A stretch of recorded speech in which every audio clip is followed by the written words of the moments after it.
사실과 자유를 추구하는 이승만 TV 시청자 여러분, 안녕하십니까? 오늘의 주제는 일본군 위안부입니다. 이 시리즈 강의 일본군 위안부 문제의 진실, 이 시리즈 강의의 핵심 주제라고 할 수가 있습니다. 앞선 8차례의 강의는 실은 오늘의 이 주제를 위한 예비 과정이었다라고 할 수가 있겠습니다. 중일전쟁이 일어난 1937년 일본군 수뇌부는 전 일본군에게 병사 150명당 1명의 위안부를 충당하는 위안소를 설치하라고 지시를 했습니다. 군의 사기를 유지하기 위해서 장병의 성적 욕구를 해소하고 성병을 통제하고 또 군사시설이 새어나가는 것을 막기 위한 목적에서였습니다. 이후 일본군 위안소는 건 280만 명에 달하는 일본군의 모든 주둔 지역에서 지도에서 보듯이 저 북쪽으로는 소만 국경 흑룡강 지역에서부터 남쪽으로는 남태평양 제도에 이르기까지, 저 서쪽으로는 인도 전선의 버마 전선에 이르기까지 일본군이 주도한 전 지역에서 위안소는 설치되었습니다. 가장 많은 곳은 역시 이 화중 지역에, 이 중국 내륙 지역에 가장 많이 위안소가 설치되었지 않나 하는 그런 느낌을 받고 있습니다. 이 보여드리는 사진은 상하이에 있는 일본군 위안소인데요.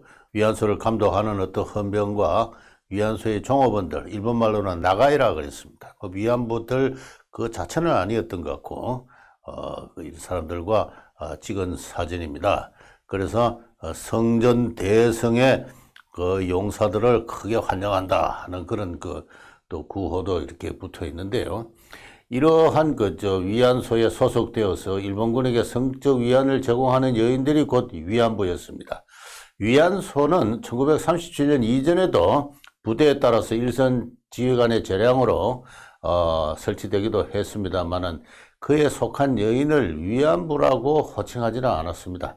위안부라는 말은 1937년 일본군의 부속 시설로서 위안소가 공식적으로 창설되면서 설립되면서 처음 생겨난 용어입니다. 그렇게 생겨난 위안부라는 말이 해방 이후 한국에서도 1960년대까지 그대로 쓰였으면 제가 이전 강의에서 지적한 그대로입니다. 한국 정부는 민간의 사창에서 일하는 몇천업에 종사하는 여인들을 가리켜서 위안부라고 공식적으로 호칭했습니다. 그 용어의 기원이 바로 이 1937년에 설립된 일본군 위안부 제도, 일본군 위안부 제도에 있었다라고 할 수가 있습니다. 다들 알다시피 이 일본군 위안부 제도가 한국인의 커다란 분노를 자아내면서 일본 간의 외교적 분쟁으로 떠오른 것은 지난 1991년 김학순이라는 위안부 출신의 여인이 자신의 원직업을 공개를 하면서부터였습니다. 지금까지 28년간 꽤 오랜 세월이 흘렀음에도 불구하고 이 문제가 좀처럼 해결되고 있지 않은 데에는 여러 가지 원인이 있다고 생각합니다. 일본 측 원인도 있고 한국 측 요인도 있는데요.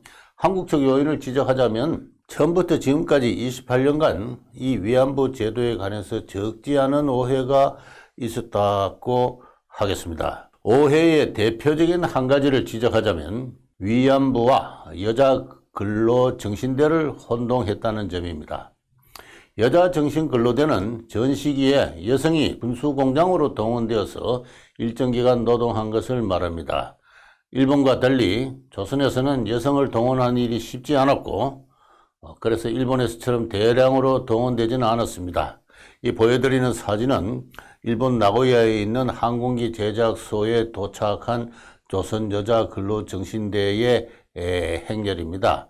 주로 고녀생이라든가 이와 같은 일본말도 하고 일본글을 읽을 수 있는 여자들이 보통 이렇게 대우를 지어서 일본으로 가서 한 2개월 정도 일하고 돌아온 것이 바로 이 전 시기에 여자 노동 동원의 형태로 있었던 여자 정신근로대입니다. 그러나 이 한국 사람들이 이 여자 정신근로대에 대한 기억이 그렇게 좋지 않은 가운데 위안부 문제가 터지니까 사람들은 그 위안부와 정신대를 혼동하였습니다.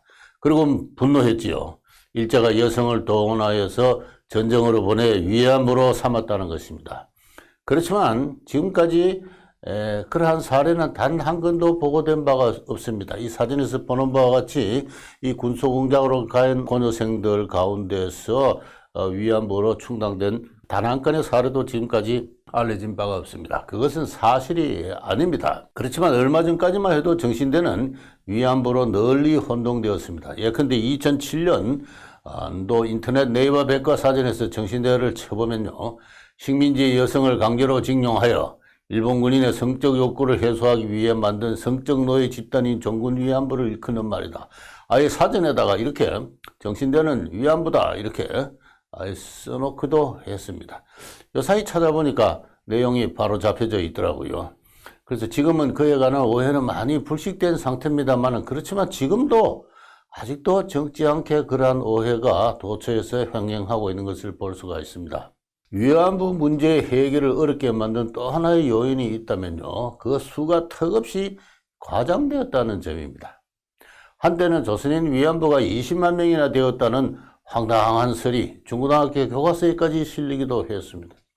지금도 교과서에 따라서는 조금씩 다른데요, 3만 명 그러기도 하고 수만 명 그러기도 합니다. 그래서 적어도 3만 명은 되었을 것이다 라고 이야기를 하고 있는 것이 보통입니다. 일본군 위안부의 총수가 얼마였으며 그 가운데 조선인 위안부가 얼마였는지에 관해서는 합리적으로 추론할 수 있는 몇 가지 근거가 있습니다. 앞서 지적한 대로 1937년 일제가 위안소를 공식 설치할 때 병사 150명당 1명의 위안부를 둔다는 방침이었습니다. 이에 전 일본군 280만 명을 상대로 한 위안부 총수는 한 1만 8천 명 정도였다라고 생각됩니다. 1942년에 일본군이 장병들에게 지급한 콘돔의 총수는 그해 연간 3,210만 개입니다. 이로부터 하루 콘돔의 사용량을 구하고 또 한 명의 위안부가 하루에 상대한 장병의 수를 한 5명 정도로 간주한다면 역시 동일한 1만 7천 명 정도의 위안부 총수가 추산이 됩니다.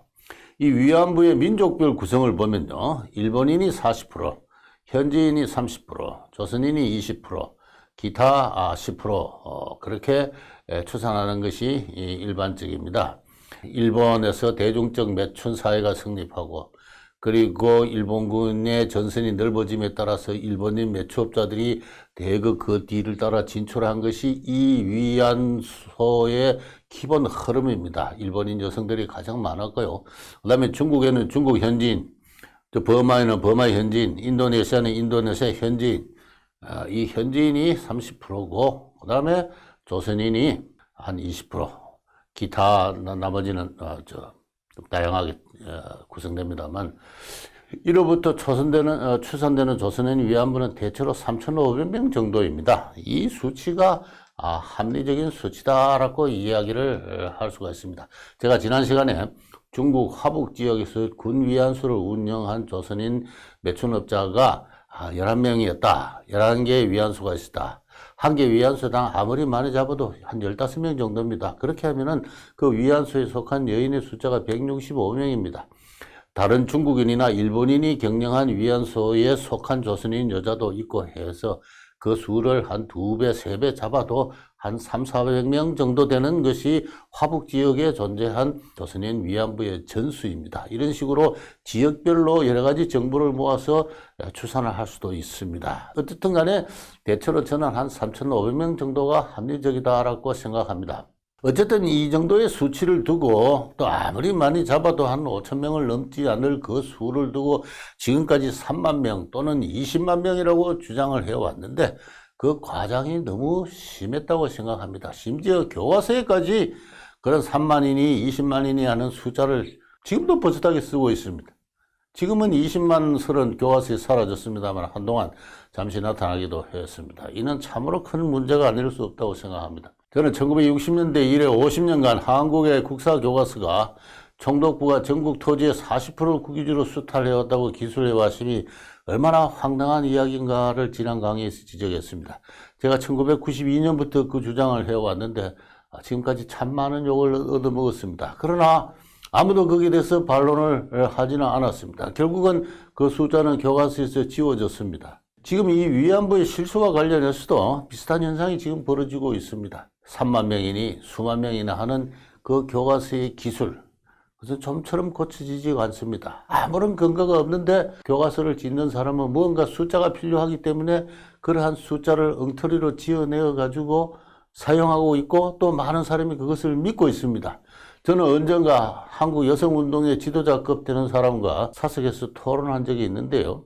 위안부 20만 설을 이야기를 하더라고요. 그래서 제가 미안하지만 그런 이야기는 근거가 없으니까 하시지 않는 게 좋겠습니다 라고 조곤조곤 설명을 해도 도무지 들을 생각을 하지 않고 결국은 화를 내고 자리를 박차하고 나가는 그런 그 일을 당한 적이 있습니다. 그 어찌할 수 없는 완강한 선입관념이 그동안 일본군 위안부 문제 해결을 어렵게 만들었다고 이야기할 수 있겠습니다. 위안부 문제 해결을 어렵게 만든 또 하나의 요인은 노예 사냥설 또는 강제 연행설입니다.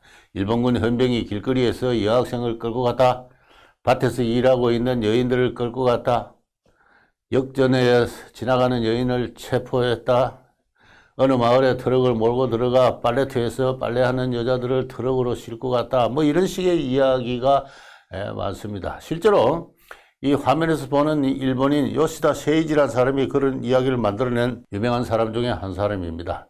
이 요시다 세이지는 자신이 그런 일을 1940년대 제주도에서 저질렀다고 그런 이야기를 책으로 써서 바로 이 나의 전쟁 범죄라는 이 책입니다. 이 책을 써서 한때 베스트셀러가 되기도 했고요. 그에 의하면 이 사람은 제주도에서 주로 오늘날 그 대정면입니다만 거기서 무려 200명의 여인을 납치했다라고 주장을 했습니다. 일본 아사히 신문이, 일본 3대 일간지인 아사히 신문이 그 사람과 인터뷰를 해서 그 사건을 널리 보도하기도 했습니다.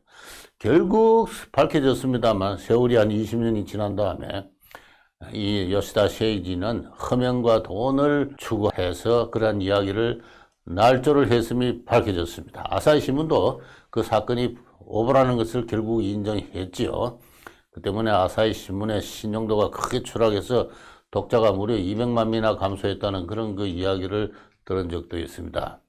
그럼에도 여전히 많은 그 한국 사람들은 그 이야기를 사실로 믿고 있습니다. 한국의 유명한 일간지 조선일보조차도 불과 2, 3년 전에 제주도 발레트에서 일본인들이 여자를 납치했다는 그 기사를 이미 허위로 파명된 난 그 이야기를 공공연하게 신문에 사설에다 쓰기도 했습니다.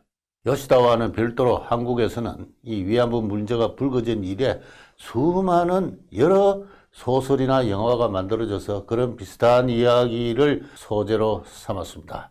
얼마 전만 해도 다 알다시피 이 위안부에 관한 귀향이라는 그 영화가 만들어졌는데, 이 아리따운 소녀들 원래는 이 일본군에 의해서 이렇게 끌려갔습니다. 끌려가는 이런 장면들을 영화에다 연출을 했고 그 장면을 보면 많은 사람들이 눈물을 흘렸다고 합니다. 조정래의 대하소설 아리랑에서도 유사한 장면에 나옵니다. 어느 면장이 자기 면에 할당된 위안부 수를 충당하기 위해서 어느 농민을 불러놓고 하는 말이 야 어쩔 수 없구나 자네 딸을 위안부로 징발하네 이렇게 통보하는 장면에 나옵니다. 저는 이전에서도 소개했습니다만 황당목의 아리랑이라는 강의에서 이 작가 조정래의 타락한 정신을 저는 무한히 경멸합니다. 더러운 종족주의의 표본이지요. 상대방을 난폭한 야만의 종족으로 감각하고 동시에 스스로를 자기 딸을 징발하는데도 아무런 저항을 하지 않는 무한히 비겁하고 무기력한 종족으로 비하하는 그런 천박한 정신문화가 다름 아닌 조정래의 문학정신인 것입니다. 문제는 조정래가 아니에요. 그런 영화나 소설에 분노하고 눈물을 흘리는 오늘날 한국인이 공유하는 종족주의적 정신문화, 바로 그것이 문제의 본질이라고 저는 생각을 합니다. 그런 노예 납치설이나 강제 연행설을 뒷받침하는 또 하나의 근거가 있는데 바로 그것은 생존 원 위안부들의 정언입니다. 역사와 관련해서 개인의 정언을 사료로 채택할 때는 매우 신중할 필요가 있습니다. 그런데 20세기 들어 미국의 역사학자들은 남북전쟁 이전에 원노예들을 대상으로 해서 그들의 노예 시절에 관한 기억을 채집하였습니다. 소위 구술사학이 그때부터 시작했다고 이야기되는데요. 그때 역사학자들은 그 원노예들과 인터뷰를 되풀이할 때마다 개인의 기억이 오락가락하는 것, 일관성을 유지하지 못하는 것을 알았습니다. 오래전의 일이라 기억이 희미할 수도 있고 앞뒤가 착란을 일으킬 수 있고 또 그 사이에 오래 살면서 새로운 기억이 만들어질 수도 있고, 무엇보다도 인터뷰라는 것이 많은 경우 당사자, 인터뷰를 하는 사람과 당하는 사람 간의 대화입니다. 근데 대화 과정에서는 그 기억이 정치화할 수가 있습니다. 상대방이 듣고 싶어 하는 이야기가 무엇인지를 구술자는 알아차리고 거기서 맞게끔 자기의 기억을 재생산하는 것이죠. 원위안부들의 정언도 그러한 경우가 많습니다. 어느 여인은 철도 역전에서 일본군에 끌려 중국으로 갔는데 그 기차 안에는 자기 말고도 많은 여인과 군인들이 타고 있었다 이렇게 했습니다. 그런데 이 여인이 그런 이야기를 하기 전에 1999년에 최초의 정언은 그와 다릅니다. 양아버지가 자신을 팔았고 이에 자신은 일본군보다도 양아버지를 더 미워한다고 했습니다. 양아버지가 자신을 팔았다 는 것이 원기억입니다. 그러나 인터뷰를 하다 보면은 그 듣는 사람이 뭔가 다른 내용을 듣고 싶어 하는 것이고, 그런 이야기를 하게 되면은 환영을 받게 되고 국민의 동정을 받게 되고 나가서 정부의 보조금까지 받게 된다는 것을 알게 되니까, 또 인터뷰를 잘못하면은 그러한 보조금이 취소될 가능성이 있다는 것을 알게 되니까 정언을 바꾸는 것입니다. 그래서 철도 역전에서 일본군한테 강제로 납치되었다라고 이야기를 하는 것입니다. 이런 사례는 잘 알려진 몇 가지 사례가 더 있습니다. 그렇지만 여기서는 거기에 대한 대선 더 이상 시간을 쓰지 않도록 하겠습니다. 그렇다면 저 불쌍한 여인들은 어떻게 해서 위안소로 끌려가게 된 것일까요? 그에 관한 저의 이해는, 저의 주장은 실은 지난 3차례의 강의에서 이미 충분히 설명을 했다고 할 수가 있습니다. 시청자 여러분은 제가 왜 일제하에서 시행된 공창제에 관해 이야기를 앞서 지리하게 시작했는지를 이제 이해하실 겁니다. 위안부 제도는 일본군 수뇌부가 1937년 어느 날 갑자기 만들어낸 것이 아닙니다. 그것은 이전부터 공창제의 형태로 있어 왔던 것입니다. 군 주변에서 민간인 업자들이 군의 뒤를 따라서 여인들을 끌고 와서 각종 요리점이나 그 다음에는 카페의 형태로 그런 위락시설을 만들었던 것이고, 37년 일본군은 그것을 군의 위안시설로 그것을 공식화하고 군의 위안시설로 끌어들여서 군이 그때부터 감독하고 통제하기 시작한 것이었습니다. 그것이 바로 위안소 제도였고 위안부 제도였습니다. 그러한 변화를 두고 이 관련 연구자들은 공창제에서 위안부제라는 명제로 그 변화를 설명하고 있습니다. 그것은 제 주장이 아닙니다. 제가 읽은 위안부제에 관한 중요한 연구들이 오래전부터 위안부 문제가 발생한 그때부터 주장해온 것입니다. 공창제에서 위안부제라는 학설을 제일 먼저 이야기한 사람은 일본 아오야마 가쿠인 대학에 있는 송년호 교수입니다. 또 한 사람의 일본에서 중요한 연구자를 들자면은 후지나가 다케시라는 일본인 교수입니다. 이 송년호 교수는 아마 제일교포인 것 같은데요. 제일교포로서는 이외에 김부자나 김영 같은 그 중요한 연구자들이 있습니다.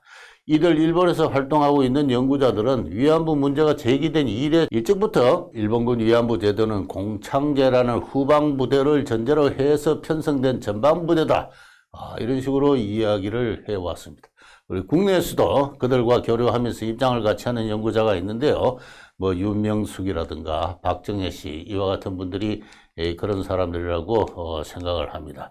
저의 이전 강의는 상당 부분 그들의 연구 성과를 의존하고 그것을 소개하는 것이었다고 하겠습니다.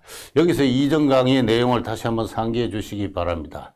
근대 국가가 공창제를 시행한 것은 정근대적인 신분적인 어떤 인신매매를 금지하고 국민 건강을 위해서 성병을 통제할 목적에서였는데, 보다 직접적인 동기로서는 군대 조직의 사기를 악량할 위안시설이 필요했기 때문에 그렇습니다. 1910년 조선에서 시행된 공창제도도 마찬가지였습니다. 그 설립에 따라서 곳곳에 들어선 대자부 유곽지역의 상당 부분은 일본군 주둔지와 근접한 지역에서 일종의 군사위안시설로 건립되었던 것입니다. 초기에는 조선에 건너온 일본 군인을 비롯한 소수 일본인 남성을 위한 특권적 매춘 산업이었습니다. 여인들도 주로 일본에서 건너온 일본인 창기였습니다. 그러다가 식민지적 개발과 더불어 조선인 대중이 참여하는 대중적 매춘 산업이 발달하게 됩니다. 조선인 창기, 작부, 예기도 증가하고 그들을 찾는 조선인 유객의 수도 증대합니다. 대자부 유곽이나 요리역 음식점에 창기, 작부, 예기를 끌어들이는 것은 또는 공급하는 것은 다름 아니라 인신매매의 경로였습니다. 대중적 매춘업은 나아가 국경을 넘어 만주, 대만, 중국 관내 일본으로까지 확산되어 갔는데 그와 더불어 지난 시간에 살펴본 인신매매도 더욱 왕성해져서 가난한 집안의 딸들을 그 지역으로 내몰았던 것입니다.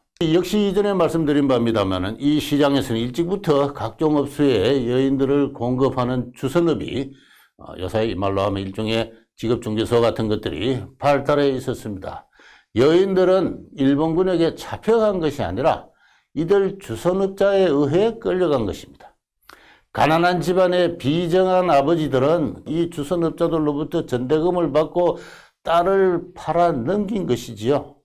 딸은 울면서 또는 매를 맞으면서 그들에게 끌려갔던 것입니다. 그것이 숨김 것 없는 그 시대의 실태였습니다. 앞서 소개한 어느 여인이 어느 원 위안부가 양아버지가 자신을 팔았다고 한 것이 바로 그 좋은 예입니다. 최초로 내가 위안부였다라고 고백을 한 김학순이라는 여인도 양아버지에게 팔려서 유각으로 넘겨졌으며 이후 전전하다가 위안수로 흘러가는 기구한 운명을 겪었던 것입니다. 이러한 상황에서 시대적 상황에서 1937년 일본군이 위안부 제도를 창설한 것은 허허벌판에다가 건물을 짓고 여인들을 막 납치해온 그런 것이 아닙니다. 일본군 위안소는 군의 뒤를 따라 들어온 민간의 대자보나 요리역을 군 전용의 시설로 지정한 것에 다름 아니었습니다. 군이 직접 설치하고 운영한 위안소도 있기는 했습니다만 그런 것은 많지는 않고 대부분은 부대 주변의 민간업소를 위안소로 지정하고 그 운영을 위탁 내지 감독하는 형태였습니다. 지난 강의에서 소개했습니다만 1937년 중일전쟁이 터지자 평안도 어주 출신의 38세 박일석이라는 남자가 상하이에서 카페 아세아를 차렸습니다. 그런데 2년 뒤 그의 업소는 위안소로 지정되었습니다. 당초 2,000원으로 시작한 그의 영업은 1940년에는 7만 원으로까지 크게 번창했습니다. 카페가 위안소로 지정되면 어떤 결과가 발생합니까? 카페의 역업들은 위안부라는 신분으로 바뀌었던 것입니다. 바로 그것이 위안소의 대부분의 여인들이 공급되는 기본적인 경로였다. 그렇게 이야기를 할 수가 있습니다. 비슷한 사례를 이전에도 소개한 적이 있습니다. 국내 함경북도 해령의 덕천루가 바로 그것입니다. 제가 이 사진을 보고 조선시대의 기생의 역사의 전통을 잇는 해령의 기생들의 그 얼굴을 보고 느낀 감정을 이전에 이야기를 한 적이 있습니다만 바로 그 덕천루라는 일본인 요리점입니다. 1912년에 세워진 이 요리점은 1937년 전쟁이 터진 이후 민간의 출입이 금지된 군 전용 위안시설로 바뀝니다. 그런 환경에서 성장한 여기 어린아이, 이 어린아이가 나중에 해고하기를 다음과 같이 이야기했습니다. 1938년 이후 유흥업의 규제가 가해졌다. 민간의 이용이 거의 없어졌다. 덕천루는 규모를 축소했다. 그렇지만 전쟁 이후 해령에는 군인의 수가 많아져서 일요일이나 군 휴일이면은 이전보다 훨씬 붐벼서 경기가 크게 좋았다. 무척 바빴다. 우리 어머니는. 우리 집은 접대 시간을 줄이고 가격을 낮추는 전략으로 그에 대응했다. 그래서 민간이 세운 부대 주변의 요리점이 요리옥이 전시기가 되어서 군 위안 시설로 이렇게 전환을 한 것이죠. 그러자 여기 보이는 이 조선의 작부들이 군 위안부로 신분을 바꾼 것입니다. 이것이 저는 만주와 중국 그리고 조선 그리고 일본에 있었던 위안부가 충당되는 기본 경로였다. 다시 말해서 이 공용 매춘 시장이 성립하게 되자 인신매매라는 기본 경로를 통해서 가난한 집안의 딸들이 비정한 아버지에 의해서 팔려나간 것이다. 그것이 위안부가 생겨난 기본 경로였다는 것입니다. 요컨대 일본군 위안부 제도의 역사적 의의를 요약하자면은 일본군 위안부 제도는 기존의 공창제를 군사적으로 재편성한 것이었습니다. 그러한 변화는 공창제 자체가 원래부터 그러한 속성을 갖고 있었기 때문에 다시 말해서 군사 위안 시설로서의 공창제였기 때문에 그러한 변화는 어떤 단절적인 어떤 변화라기보다도 연속적인 변화였습니다. 그래서 많은 경우 만주나 조선이나 대만이나 일본 등에서는 그런 공창업이 일찍 발달한 곳에서는 단순 명칭 변경에 지나지 않는 경우도 많았습니다. 다시 한번 강조해 드리면은 1930년대에 걸쳐서 대중적 매춘 산업이 발전했고 그 매춘 산업이 전 시기에 이르러 군사적으로 동원되고 재편성된 것이 다름 아닌 일본군 위안소 및 위안부 제도였던 것입니다. 중국에서 위안소라는 또 하나의 커다란 대중적 매춘 시장이 열리게 되자 민간의 인신매매는 더욱더 활발해졌습니다. 1939년에서 41년 조선에서는 매일신문이 있었습니다. 이 매일신문에 실린 인신매매 기사는 무려 120여 건에 달합니다. 가장 왕성하게 인신매매를 벌인 사람은 하윤명이라는 사람의 부부였는데 무려 150명의 소녀를 만주등지로 팔아넘겼다고 합니다. 40여 명을 팔아넘긴 모업자도 있었습니다. 그들은 딸을 좋은 데 취직시킨다는 감언 이설로 부모의 성낙서를 받거나 백지 위임장을 받거나 또는 여러 가지 가정 문제로 인해서 빈곤이나 또는 구타 또는 친구의 게임 여러 가지 이유로 가출한 소녀들이 있었습니다. 이 가출한 소녀들을 자신의 호적으로 입양하거나 또는 뭐 여러 가지 수법을 통해서 여인을 단독 호주로 만들거나 갖가지 방식으로 서류를 조작하였습니다. 국경을 넘고 현지 경찰의 취업 승인을 받는 데는 합당한 서류가 필요했던 것입니다. 창기 주선업, 곧 인신매매업은 여인을 끌고 가는 어떤 완력을 행사하는 자일 뿐만 아니라 이 서류를 구비하고 조작하고 하는데 상당한 노하우를 갖는 그러한 그 직종이기도 했습니다. 위안소 운영이 구체적으로 어떻게 했는지에 대해서는 사례는 많지는 않습니다만은 몇 가지 구체적인 사례를 소개할 수가 있습니다. 중국의 이 화중 지역에 여기가 상하이입니다만은 쭉 안으로 들어가면은 무한이 있고 그 안에 당량이라는 그러한 그 지구가 있습니다. 일본군은 거기까지 진출했고 조금 더 가면은 우리 대한민국 임시정부가 있었던 바로 중경인데요. 요 하얀 지역이 바로 이 당량 그 지역입니다. 거기에 그 다카모리라는 그 이름을 갖고 있는 부대가 있었습니다. 그 부대의 위안소에 관한 정보가 전하고 있습니다. 보여드리는 이 화면이 바로 그것입니다. 이 화면은 동부대가 지방 상인 영업구역을 지정합니다. 여기가 부대 본부가 연대 본부가 있는 곳입니다. 이 연대 본부의 치사장이고요. 그리고 이 치사장 옆으로 이렇게 구역을 이렇게 설정을 해서 여기가 부대가 관리하는 지방 상인 영업구역이다 해서 요 안에 위안소가 제1위안소, 제2위안소, 제3위안소가 있고 그 옆에 음식점이 있고 사진점, 요 상가가 되는 거죠. 요 제일 끝에 있는 게 상가입니다. 이런 식으로 그 돼 있고 그 점선 그 선으로 둘러친 그 범위 안에서 여인들은 산보를 할 수 있었습니다만은 더 밖으로 나갈 때에는 부대장의 허락을 받아야 되었습니다. 이거는 민간의 공창제에서도 육아기역에서도 마찬가지입니다만은 제 위안소를 경영한 사람은 중국인이었습니다. 홍원영이라는 중국인이었고 아마도 여인들은 대개 현지에 중국 여자로서 충당되었다고 생각합니다. 근데 여기 음식점을 경영하는 사람은 성이 최씨입니다. 최금석이라는 사람인데 이름을 봐서 조선인으로 보입니다. 일본군의 뒤를 따라서 조선인이 저 중국 내륙에까지도 진출한 한 가지 사례가 되고요. 그 옆에 그 사진점이 있고 시계점이 있는데 그것은 일본인이 경영을 했습니다. 후지가와라는 사람이 있었는데요. 이 부대의 위안소의 운영 규칙이 이렇게 쭉 나와 있습니다. 시간이 있으면 좀 자세하게 살펴봐 주시기 바라는데요. 일일이 다 설명드리기가 좀 힘듭니다. 이 위안소를 이용하기 위해서는 병사든 장교든 간에 연대장이 발행한 허가증이 있어야 되고 연대장이 발행한 허가증과 더불어 현금을 지출하고 화권을 그 티켓을 구매해야 했습니다. 위안소의 그 장장이라 해서 회계창고 조바가 있는 그 지역에서 그 현금으로 거래해야 됐고 외상은 절대 안 된다. 대차관계는 금한다 이렇게 되어 있습니다.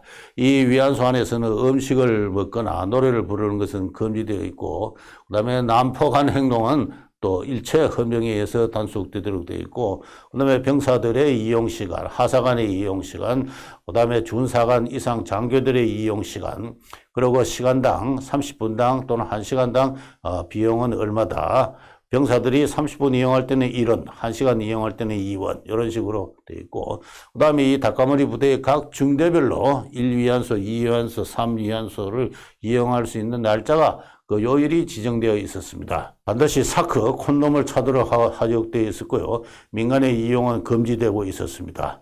그리고 영업자는 이 위안부들의 영업 상황을 세밀하게 적은 그 일정한 양식에 따라서 적은 보고서를 한 달에 한 번씩 부대장에게 제출하도록 되어 있었습니다. 이처럼 위안소는 철저하게 그 영업이 군의 통제하에서 이루어지는 공령이었습니다. 공령이었다.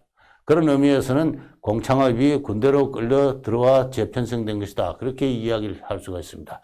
위안부들은 정기적으로 검진을 받아야 되었고, 영업주는 매월 1회 위안부별로 영업 현황을 보고해야 되었습니다. 이 같은 운영규칙이 알려진 위안소는 그리 많지는 않습니다만은 몇 가지 사례가 더 알려져 있는데, 위아 대동소이하였습니다.